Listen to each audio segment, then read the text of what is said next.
Hi, I'm Nate the Bice User, and today I'm going to be reviewing this new Lana Del Rey album, Do You Know That There's a Tunnel Under Ocean Boulevard? Lana Del Rey is an artist I had a good reintroduction to. Yes, I've heard Summertime Sadness in 2011, with her 2021 album Chemtrails Over the Country Club, which had me excited for her follow-up that dropped the same year, Blue Banister. That did not live up to my expectations, and had me a little skeptical for what comes next. But while I wouldn't be surprised if I got a few good songs on this newest project, I would say this record knocked me out of the park, even in the universe where it was only Chemtrails that dropped in 2021. Not only because of how much I enjoyed this record, but why. It opens up with group singing that sounds more like practice than something serious, since Lana is heard correcting it, but it results in a feeling of foreshadowing for the singing of the actual intro.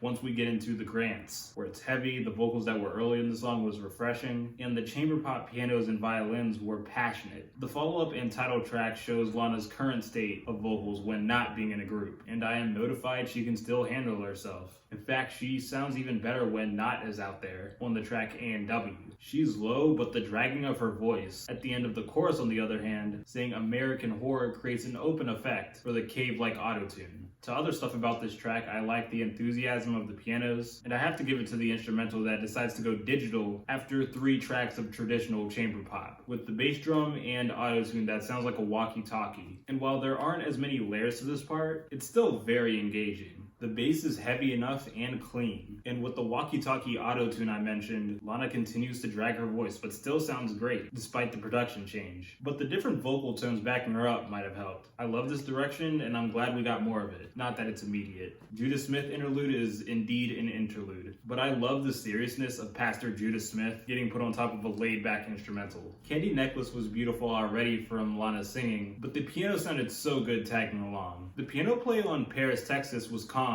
but felt like a journey. This easily sounds like something you would hear on the soundtrack to a Hunger Games movie. Let the Light In has a Father John Misty feature that isn't its own thing, hence why I didn't realize he was on the record. But he sounded great backing up Lana when I did. The digital stuff returns on Fishtail with the softest of track, but it's doing what it has to do to fit in. And I also love the clean tube auto-tune around the end that appeared and returned from Chemtrails. I'm glad she still makes good use of it because it does work. Back to the soft trap though, not only does it make a return, but it continues for the 2 remaining tracks. There's even a Tommy Genesis feature on Peppers, with each performance and trap passage having stronger physical instruments in the background. Good ass progression, with me liking the ending a lot more than the beginning. But that's the case for a lot of this thing.